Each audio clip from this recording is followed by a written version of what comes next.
atmosfera terrestre, Verdade e Luz. Produção, direção e realização da USE, União das Sociedades Espíritas Intermunicipal de Ribeirão Preto. Órgão da USE, Estado de São Paulo.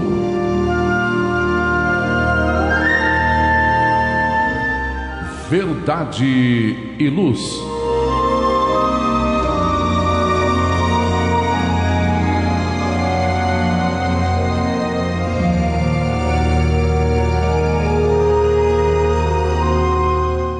Este é o programa Verdade e Luz, número 20 de 2024.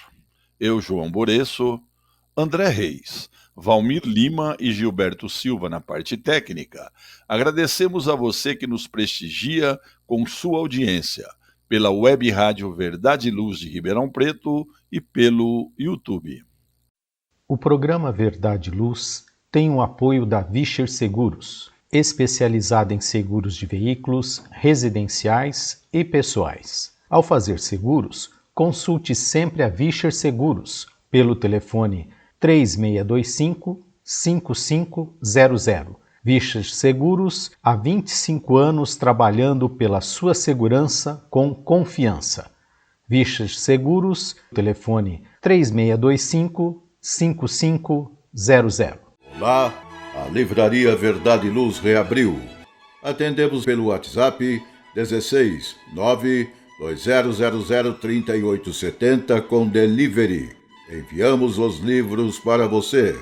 Consulte a taxa de entrega. Use Ribeirão, mais perto de você.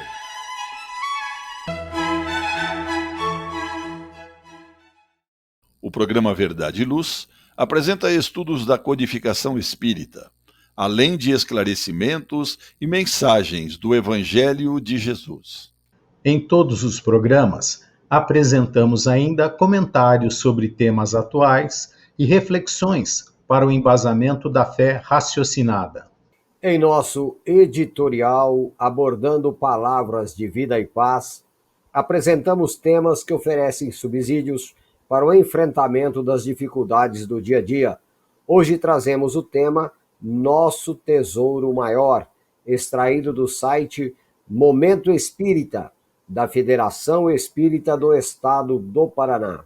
Em nosso estudo da codificação espírita, daremos continuidade aos comentários e reflexões sobre o livro segundo de O Livro dos Espíritos, que trata do mundo espírita ou dos espíritos, no capítulo de número 9, Intervenção dos Espíritos no Mundo Corpóreo, no item de número 6, Anjos da Guarda, Espíritos Protetores Familiares ou Simpáticos, questões da 503 a 505. No Momento Evangélico, levamos a você a mensagem do Espírito Emmanuel, constante do livro Fonte Viva, livro este psicografado por Francisco Cândido Xavier, com o capítulo de 131, intitulado No Campo Social. No nosso quadro Diálogo à Luz do Espiritismo, utilizamos o livro Divaldo Franco Responde, volume 1, organizado por Cláudia Saegusa. Estamos no capítulo que trata das mortes coletivas. O item é Dor na Hora da Morte. Agradecemos sua audiência e enviamos a você nossas fraternas vibrações de paz. Verdade e Luz. No programa Verdade e Luz, o editorial A Opinião Espírita. No nosso programa Verdade e Luz, o editorial, extraído do site Momento Espírita, da Federação Espírita do Estado do Paraná, hoje com o título Nosso Tesouro Maior.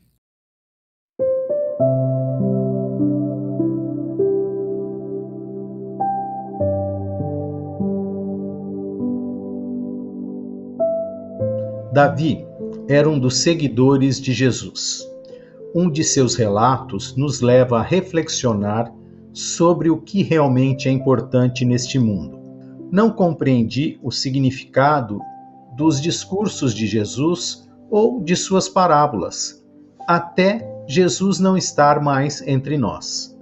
Não entendi nada das palavras de Jesus assumirem vida bem na minha frente, materializando-se em formas vivas que caminham na procissão de meus dias.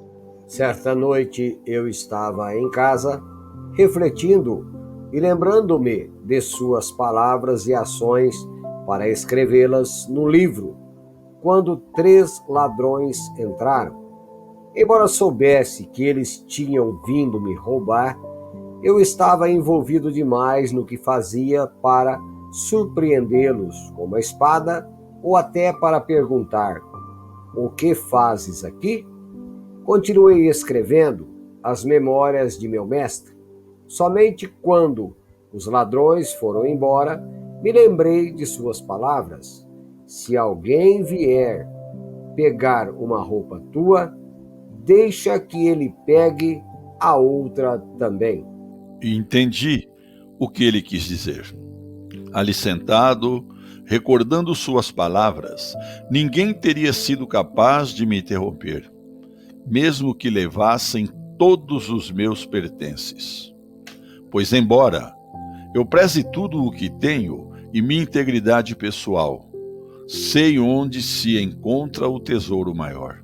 Será que entendemos em profundidade o significado da preciosa orientação do Cristo? Será que estamos preparados para uma prova? Ou será que já passamos por ela? Caso sim, como nos saímos? Temos consciência de onde se encontra nosso tesouro maior? Sabemos dar o devido valor às coisas?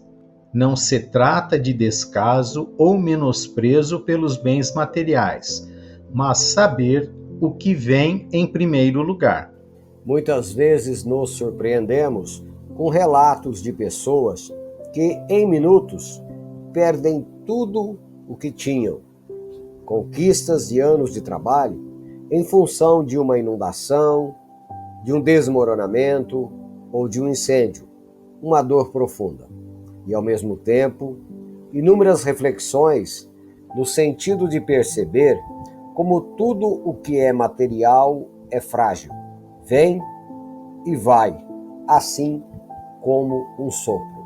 Mais belo ainda é perceber que muitas dessas pessoas, passados alguns instantes, estão novamente dispostas a recomeçar, gratas a Deus pela vida, trazendo na alma mais gratidão e resignação do que revolta.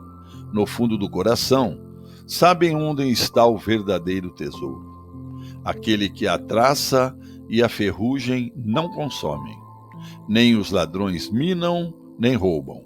O que é da matéria chega e vai.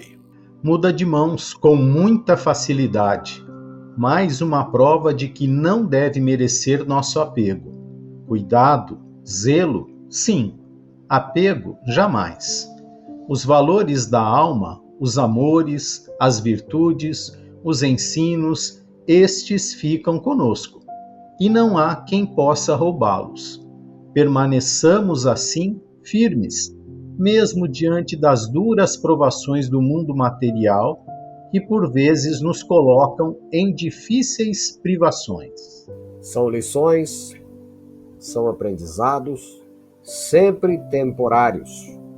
Novas oportunidades surgem a todo instante, se soubermos aprender os conteúdos e se soubermos olhar em volta com olhos de aprendiz, resignado e corajoso diante de qualquer desafio neste sentido, nos perguntemos: onde está nosso tesouro maior? Verdade e Luz.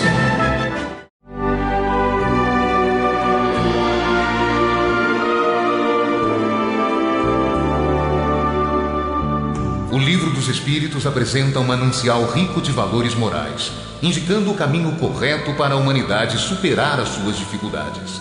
Marco inicial e pedra fundamental do Espiritismo, o Livro dos Espíritos contém os princípios básicos da doutrina espírita, valiosa oportunidade de estudar sobre a imortalidade da alma, de onde viemos e para onde iremos, a natureza dos espíritos e suas relações com as pessoas, as leis morais, a vida futura e o porvir da humanidade.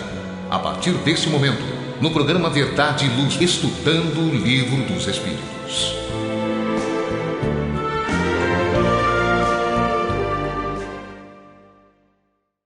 Continuando o nosso programa Verdade e Luz, de número 20 de 2024, nós vamos agora ao estudo do Livro dos Espíritos. Estamos hoje no livro 2º, O Mundo Espírita e dos Espíritos. O capítulo de número 9, Intervenção dos Espíritos no Mundo Corpóreo. No item de número 6, Anjos da Guarda, Espíritos protetores, familiares ou simpáticos. Pergunta 503. O espírito protetor, que vê seu protegido seguir um mau caminho, apesar dos seus avisos, não sofre com isso e não vê assim perturbada a sua felicidade? Valmir. E assim responde os espíritos da codificação. Sofre com seus erros e os lamenta.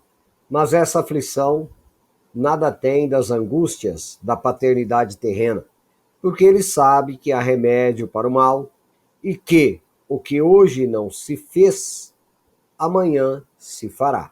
A resposta muito clara e bem objetiva que nos lança para o entendimento mais real de como sente, como pensa os espíritos mais elevados, que já superaram de muito as deficiências da realidade humana. Como aqui se faz uma comparação, o protetor, o espírito guardião, ele é como se fosse realmente um pai, zeloso, cuidadoso, amoroso. Mas essa comparação vai até um certo limite, depois ultrapassando os limites estreitos da condição humana, demonstrando que essa paternidade, ela não é angustiosa e ela não é limitada pelo pouco conhecimento humano que temos.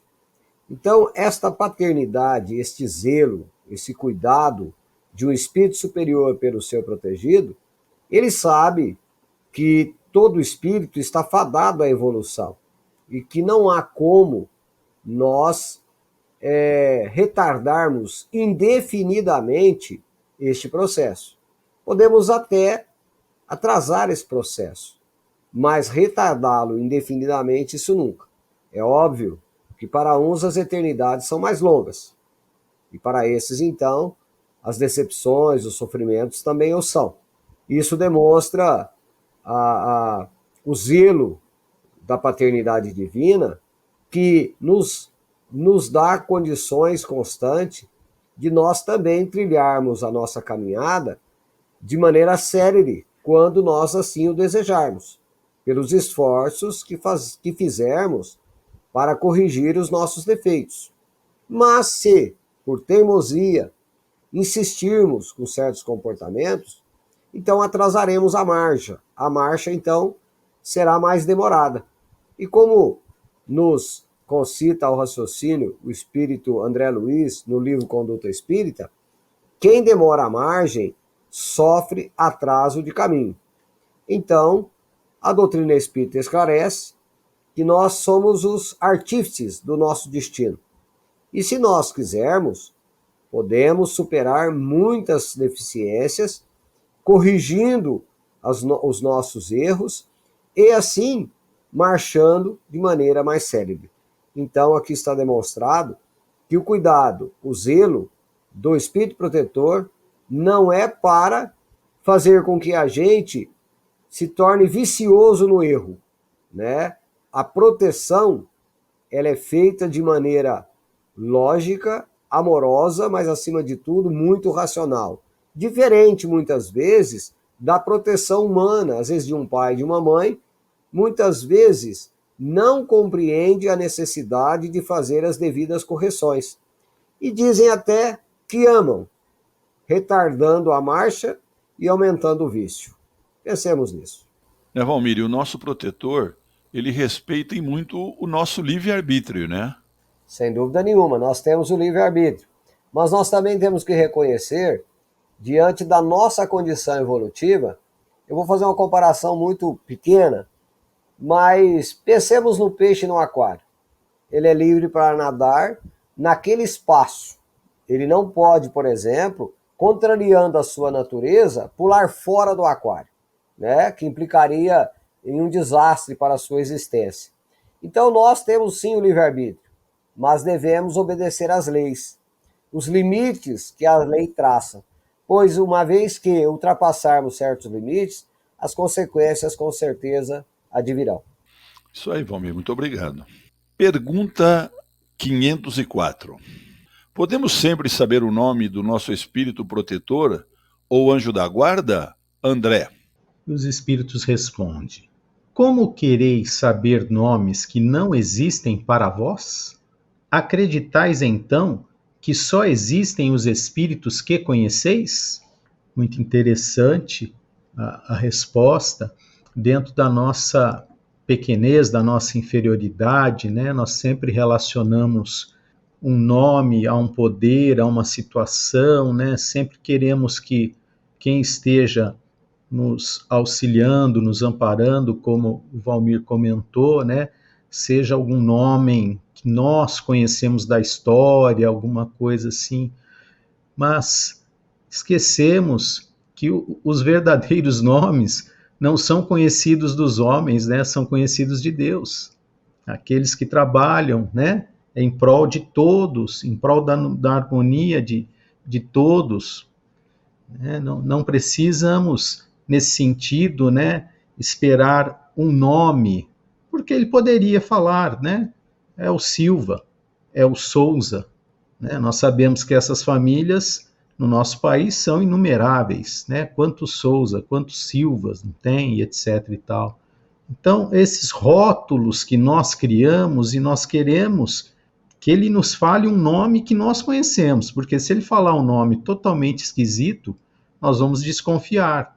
Então, dentro da nossa pequenez, a gente quer fazer uma associação nesse nome. E totalmente sem sentido, né, essa questão, porque é um espírito superior a nós, que já está à nossa frente, não sabemos o quanto, não sabemos se nós encontramos em alguma encarnação, sabemos que ele aceitou um encargo, né, um trabalho para nos orientar, para nos direcionar, né, para tentar nos conduzir ao bom caminho, e como Valmir comentou, cabendo a nós a escolha, né, pelo livre-arbítrio desse bom caminho ou não. Ele pode sugerir, ele pode nos intuir, nos inspirar, mas quem vai, né, abraçar o pensamento, o que está vindo ali e executar, somos nós. A responsabilidade é nossa. Então, nós temos que ter essa condição da mesma forma Deus. Por que Deus chama Deus? Não poderia ter chamado então? Ou até? Ou talvez? Deus. É que nós temos a necessidade de nominar as coisas, né? Nós temos essa coisa em nós. Mas nosso espírito protetor é o espírito protetor, ele nos protege dentro das suas competências e dentro dos limites também que são impostos, como o Valmir comentou, pela lei.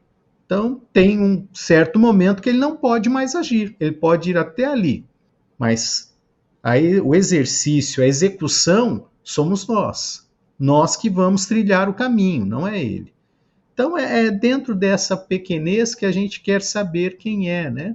A mesma coisa numa comunicação final de uma reunião mediúnica, a gente fica doido para saber o nome de quem está falando, né? Para saber se algum, né? Se Chico veio aqui na minha casa espírita falando, né? A gente tem ainda essas necessidades, né? Essa pobreza do nosso espírito de saber, né? E o que importa é o teor, né? Importa é a qualidade do trabalho, importa é termos a certeza que ele está sempre conosco. Esse espírito protetor está 24 horas conosco, na nossa sintonia, ele está sintonizado conosco. Mas nós nem sempre estamos sintonizados com ele. Ele nos aguarda, ele nos espera.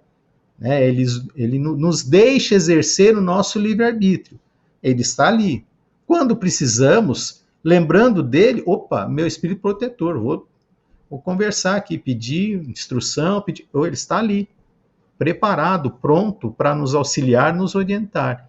Então, o nome, quantos espíritos? Nós falamos aqui, né, que em torno de 3, 4 vezes na erraticidade o número de espíritos encarnados. Então, se somos 8 bilhões, 3 vezes 8, 24, tem pelo menos 24 bilhões de espíritos na erraticidade. Quantos deles, né, qual a proporção que está acima de nós capaz de aceitar esse encargo? Não sabemos, não temos essa conta, né, mas com certeza são muitos. Então não há necessidade de ficarmos tão preocupados, né, de sabermos o nome, de quem é, por que é, mas saber, sim, ele está conosco, né, 24 horas por dia. É um trabalho que ele aceitou e se comprometeu a realizar com as leis divinas. Né, André? Porque quando a gente nasce sem nome, né? E é dado um nome para nós, para que possa facilitar a comunicação das pessoas para conosco e de a gente para com as pessoas. Então, a gente pode dar um nome para o nosso anjo da guarda que a gente acredita que vai facilitar a nossa comunicação com ele. E ele não vai se opor a isso, não é verdade? De forma alguma, o nome que nós quisermos atribuir a ele, ele vai compreender e vai entender o que ele espera que nós nos trilhemos pela rota do bem, pelas boas ações, pela boa conduta. Isso é que é mais importante, né? Que nós consigamos vencer as nossas imperfeições e nos mantermos na fileira do bem. Isso é a preocupação dele, né? E sofre por nós quando nós tomamos uns caminhos que infelizmente nos vão trazer dor e sofrimento. Muito obrigado, André. Faremos um intervalo e logo após daremos continuidade ao programa Verdade e Luz no estudo do Livro dos Espíritos. Verdade e Luz. Olá, a Livraria Verdade e Luz reabriu. Atendemos pelo WhatsApp 16 920003870 com delivery. Enviamos os livros para você. Consulte a taxa de entrega. Use Ribeirão, mais perto de você.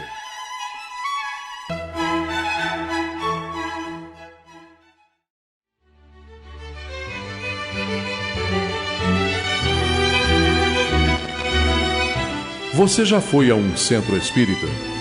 O centro espírita é uma escola onde podemos aprender e ensinar, espalhar o bem e exercitar a solidariedade. Existe sempre um centro espírita perto de você, com horário e dia de sua conveniência. Faça parte de um centro espírita. Aprenda a dividir, a estudar junto, a trocar sorrisos e experiências. No centro espírita, você encontra amigos e faz mais amigos. Respeita as diferenças e aprimora os seus conhecimentos. Frequente um centro espírita.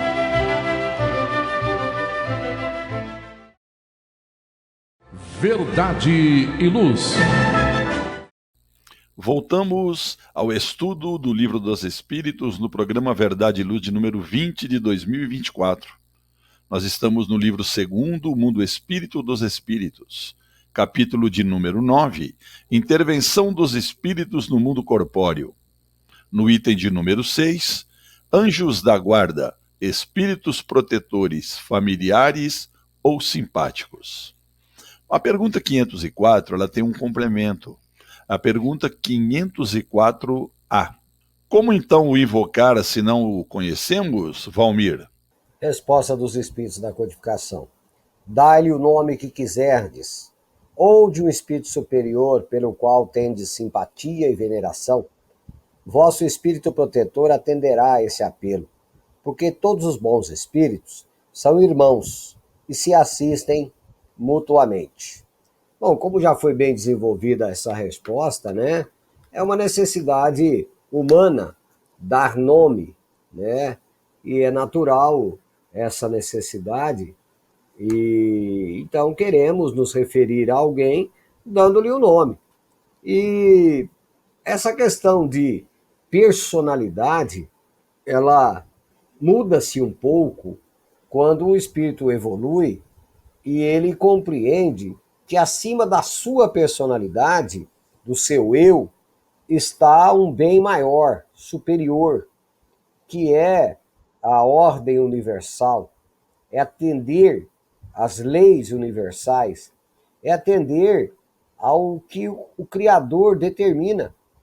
Então, o espírito superior, ele busca essa integração, essa harmonia para com o que é harmônico, para com o que é belo, para com o que é maravilhoso no sentido grandioso que essa palavra comporta, que é tudo que é aquilo que vem da ordem do Pai, do Criador. Então é como se os espíritos não tivessem a preocupação de fazer com que a sua personalidade seja destacada, e sim aquilo que deve ser executado. Então, como fala aqui, não importa o apelo, o nome que damos diante de uma necessidade, diante de uma invocação. Para eles, tanto faz o pensamento, a nominação. O que importa é que a necessidade seja atendida, pois que eles não estão preocupados com a sua persona. Seu orgulho, sua vaidade, de há muito tempo já foi deixado para trás.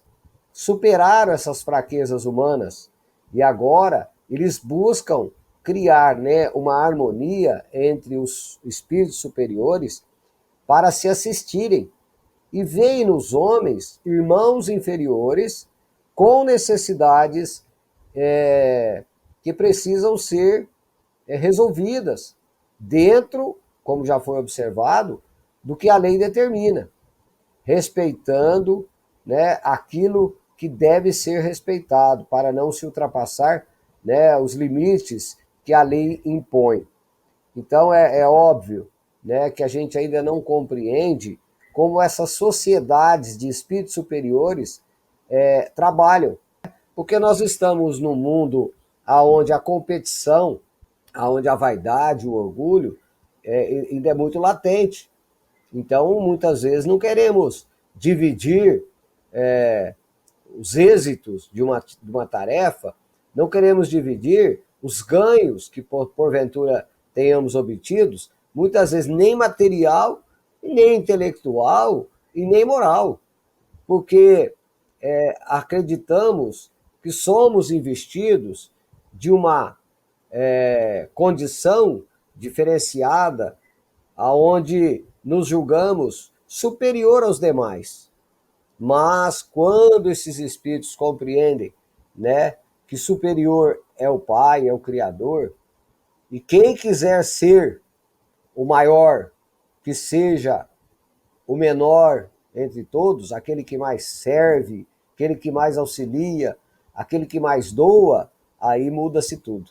Então, estamos longe de compreender, esse mútuo trabalho, essa solidariedade que fazem os espíritos superiores frente a nós, espíritos inferiores ainda muito comprometidos com a lei.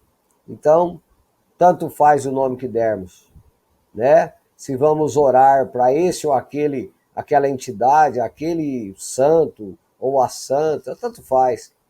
Eles já superaram de muito essas pequenas vaidades humanas. Com certeza, Valmir, obrigado. Pergunta de número 505. Os espíritos protetores que tomam nomes comuns são sempre os de pessoas que tiveram esses nomes, André? Não, mas espíritos que lhes são simpáticos e que muitas vezes vêm por sua ordem. Necessitais de um nome. Então, eles tomam um que vos inspire confiança.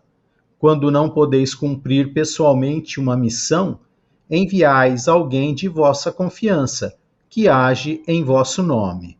Então, dependendo da condição do tutelado, pela sua necessidade, para talvez lhe dar alguma segurança, algum conforto, muitas vezes se declina determinado nome. ele usa, né, o tutelado usa esse nome para solicitar o amparo, a instrução, a inspiração, a intuição, e muitas vezes alguém vem, né, e fornece, dentro das suas necessidades, aquela diretriz que ele estava aguardando. E dê o nome que ele precisa ouvir. Né? Na verdade, é isso.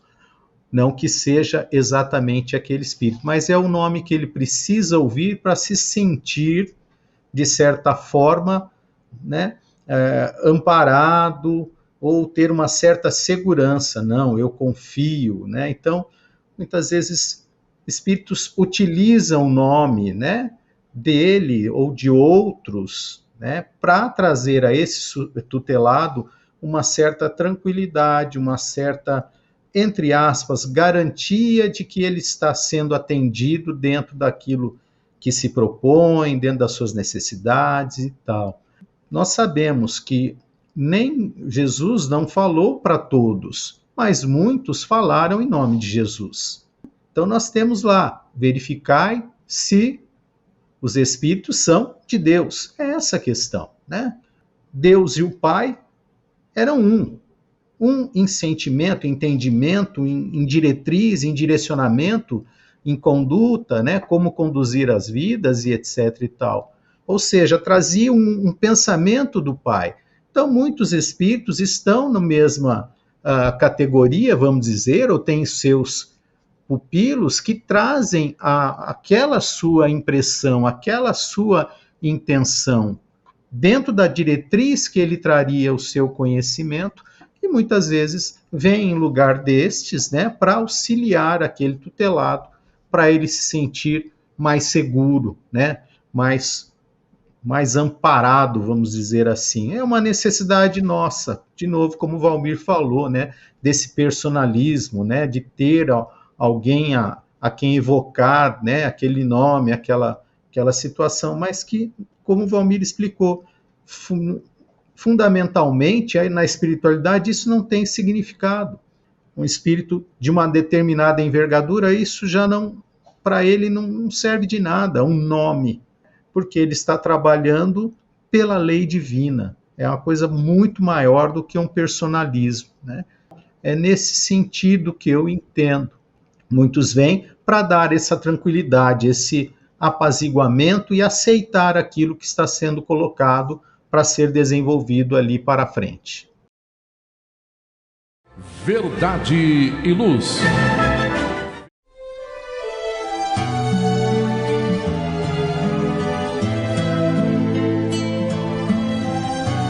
Para você que procura a paz, a alegria e o equilíbrio, nada mais salutar do que as palavras de vida eterna trazidas por Jesus, ensinando a amar a Deus e ao nosso próximo. Tenha todos os dias o seu momento evangélico, lembrando sempre que quem acende uma luz é o primeiro a se iluminar, e quem faz o bem vive em equilíbrio. A partir desse instante, Momento Evangélico.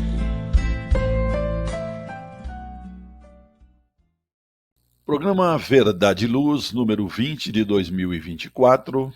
Agora, Momento Evangélico. No Momento Evangélico, nós estudamos o livro Fonte Viva, de Emmanuel, psicografia Francisco Cândido Xavier. Hoje vamos comentar a lição de número 131, que tem como título No Campo Social. Todas as lições desse livro, elas vêm precedidas de uma citação. A citação dessa lição está em Marcos, capítulo 6, versículo 37, e diz assim: Ele respondeu e disse-lhes: Dai-lhes vós de comer.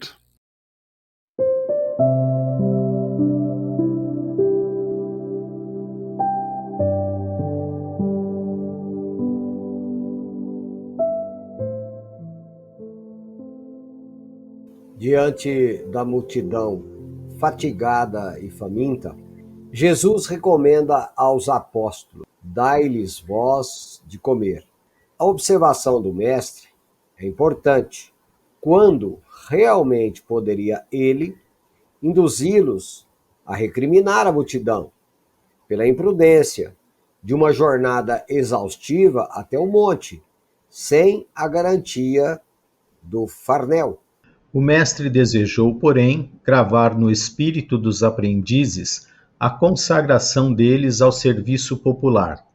Ensinou que aos cooperadores do Evangelho, perante a turba necessitada, compete tão somente um dever, o da prestação de auxílio desinteressado e fraternal. Naquela hora do ensinamento inesquecível, a fome era naturalmente do corpo, vencido de cansaço. Mas, ainda e sempre, vemos a multidão carente de amparo, dominada pela fome de luz e de harmonia, vergastada pelos invisíveis azorragues da discórdia e da incompreensão. Os colaboradores de Jesus são chamados não a obscurecê-la com o pessimismo, não a perturbá-la com a disciplina ou a imobilizá-la com desânimo, mas sim a nutri-la de esclarecimento e paz, fortaleza moral e sublime esperança. Se te encontras diante do povo, com anseio de ajudá-lo, se te propôs contribuir na regeneração do campo social, não te percas em pregações de rebelião e desespero. Conserva a serenidade e alimenta o próximo com o teu bom exemplo e com a tua boa palavra.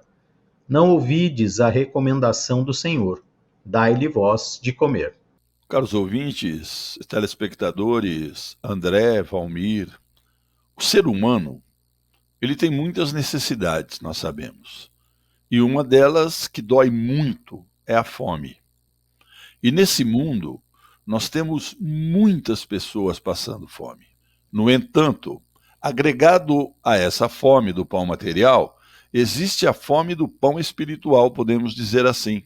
E o ser saciado do pão espiritual, ele encontra forças para seguir em busca do pão material.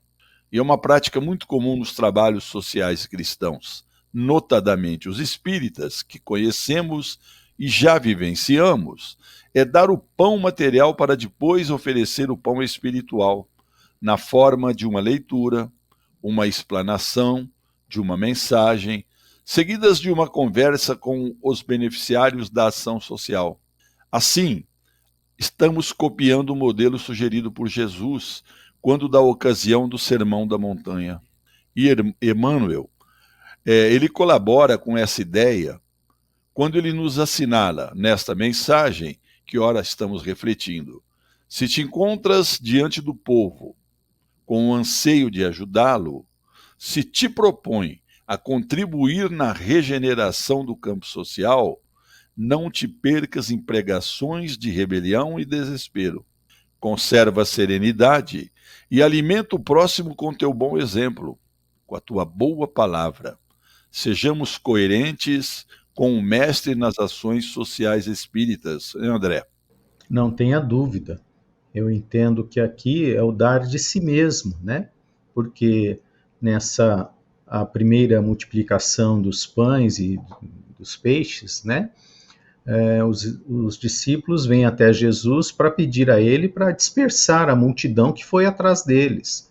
Jesus atravessa com o barco, né, o lago, e vai se encontrar, né, se agrupar ali com os discípulos para se alimentar e tal, e a multidão acompanha.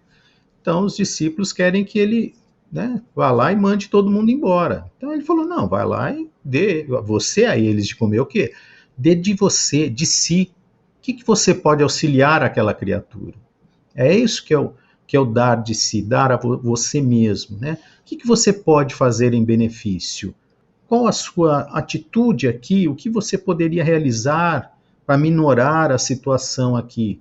Para melhorar as questões? Né? É fazer aquilo que está a seu alcance, dentro das suas possibilidades, dentro das suas condições, né? E não, como ele diz aqui, voltarmos a pregações de rebelião, de desespero, de agressão, né, de culpa, de julgamentos, etc. e tal. Porque o fulano podia fazer melhor. Não, fulano faz o que ele deve fazer.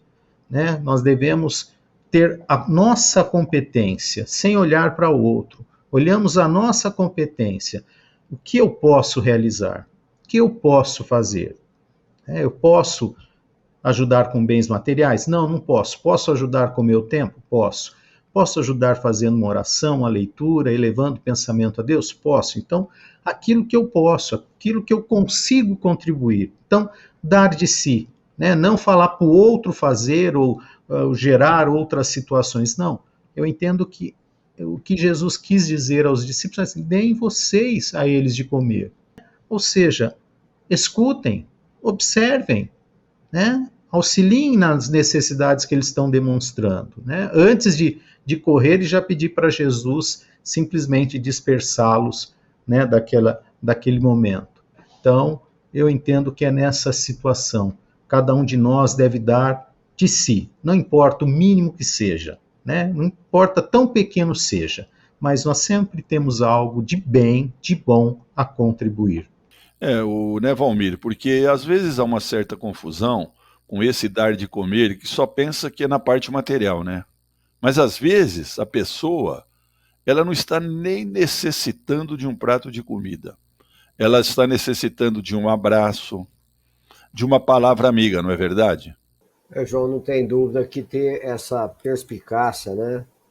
Essa visão das necessidades reais das pessoas, a gente sabe que não é para todo mundo, né? Quem já se habilitou ou já buscou com a boa vontade fazer algum trabalho social, sabe que dependendo da clientela, a necessidade material ela existe, fato, né?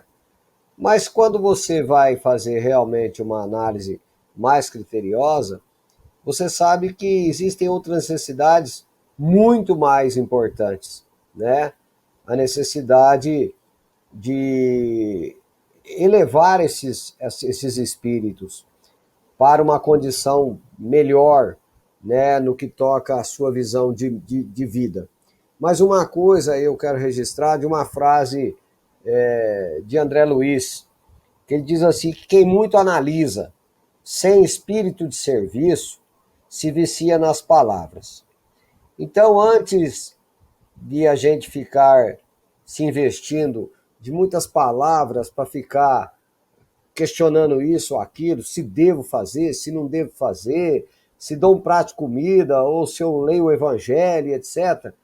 Sabe, antes de mais nada, não analise muito não, sabe, vai e faça, porque o trabalho é nosso, mas os resultados é de Deus.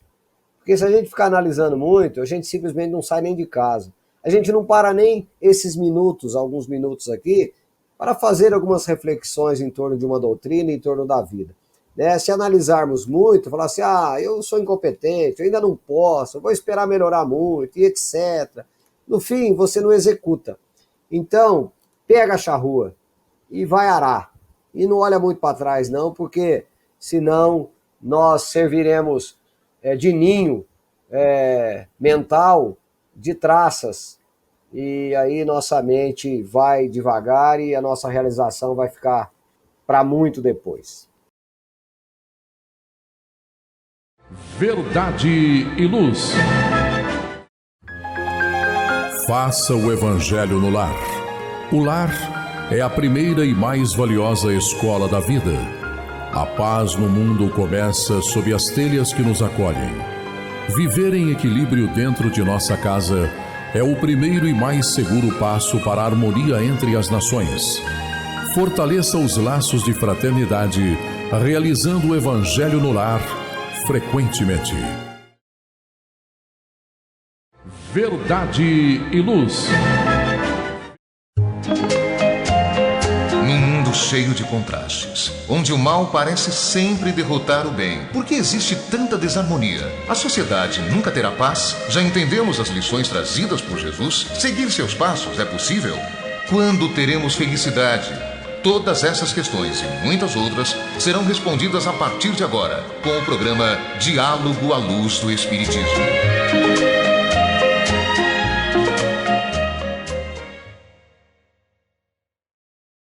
Dando continuidade ao programa Verdade e Luz, número 20 de 2024, estamos no quadro Diálogo à Luz do Espiritismo.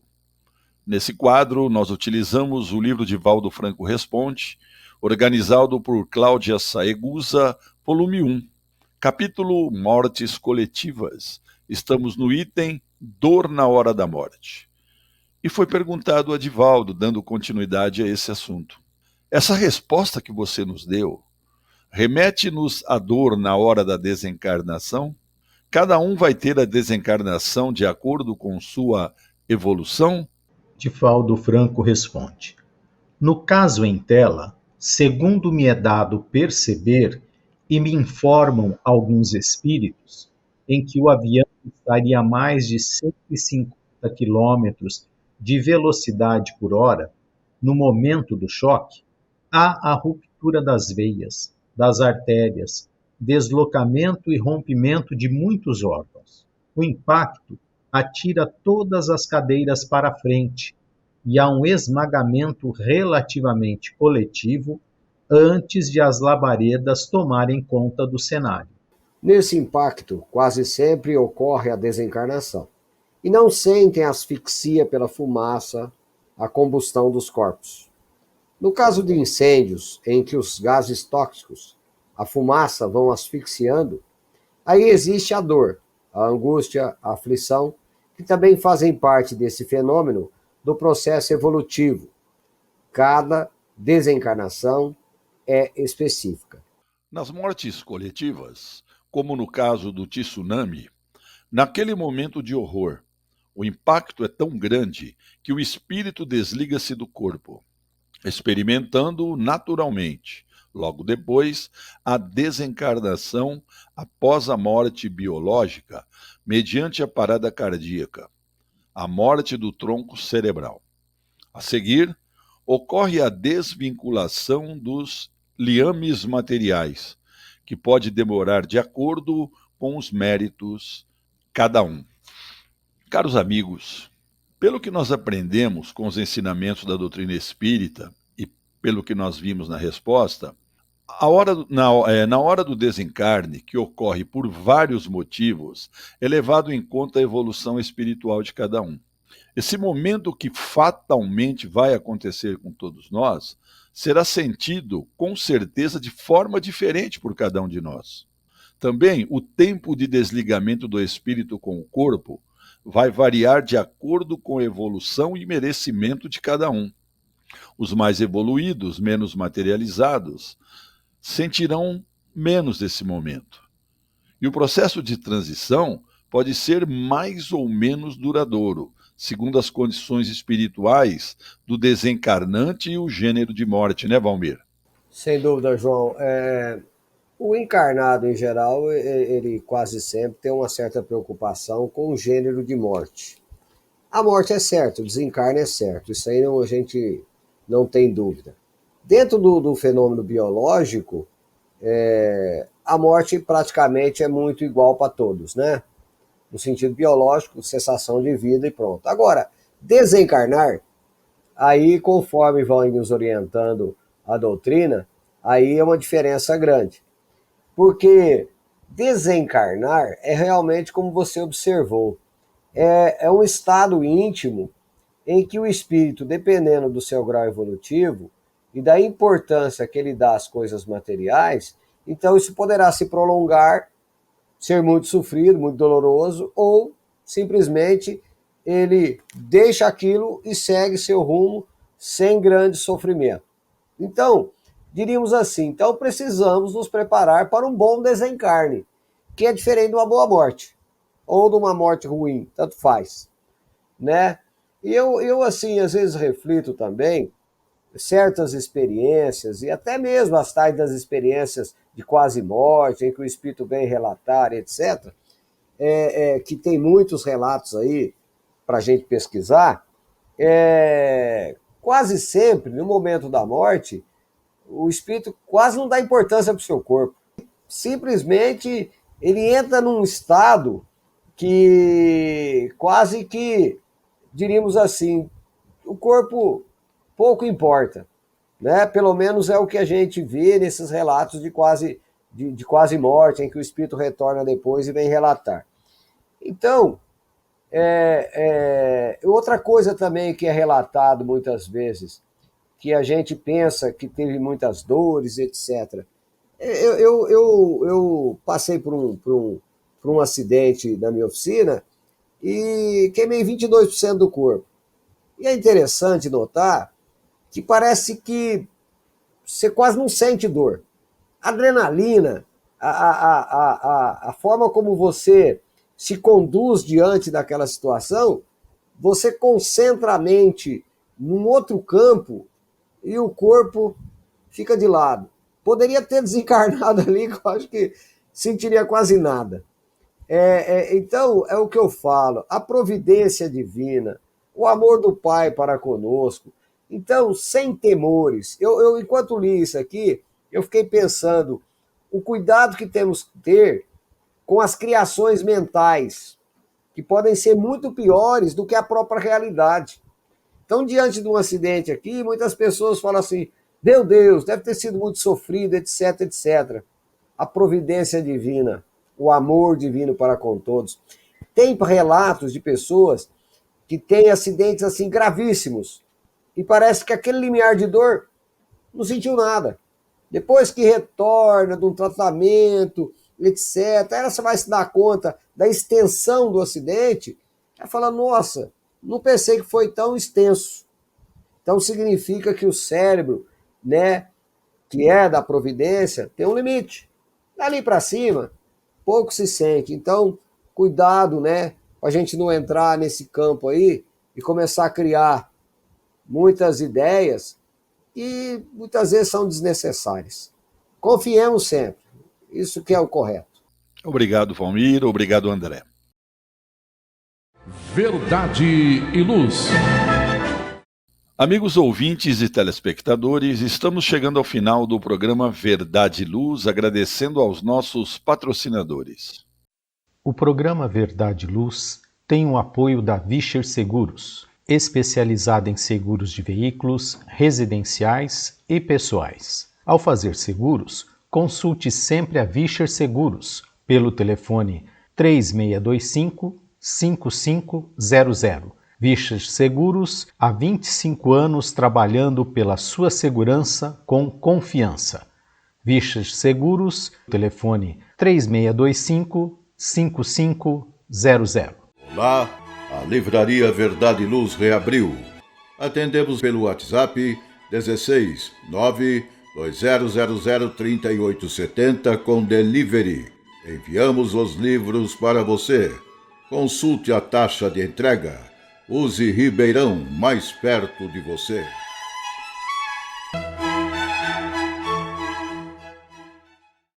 Convidamos os amigos presentes hoje para suas considerações finais.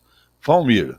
Sempre agradecidos a Jesus, ao nosso Pai Criador, pelas oportunidades que nos é concedida, pelos amigos que nos oferecem para a nossa trilha de trabalho, ao Gilberto na técnica, hoje o André, o João e aos nossos amigos ouvintes e telespectadores. Que Jesus abençoe a todos nós. André.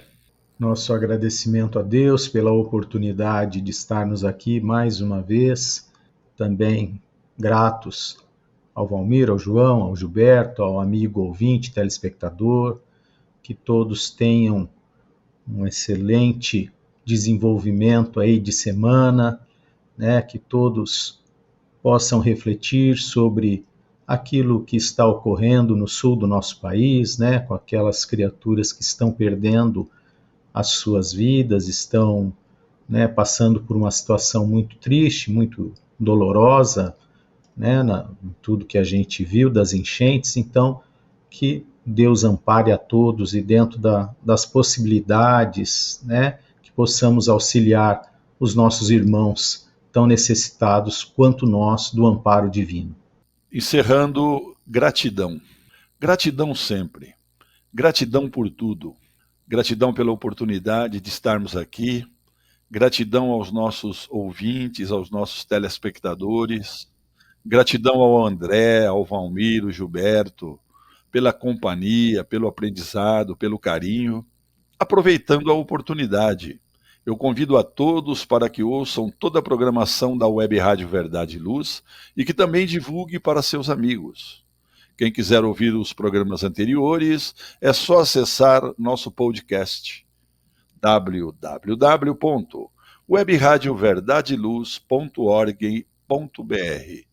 Que Deus nos abençoe a todos e até o próximo programa Verdade e Luz, aqui pela sua Web Rádio Verdade e Luz de Ribeirão Preto e também pelo YouTube.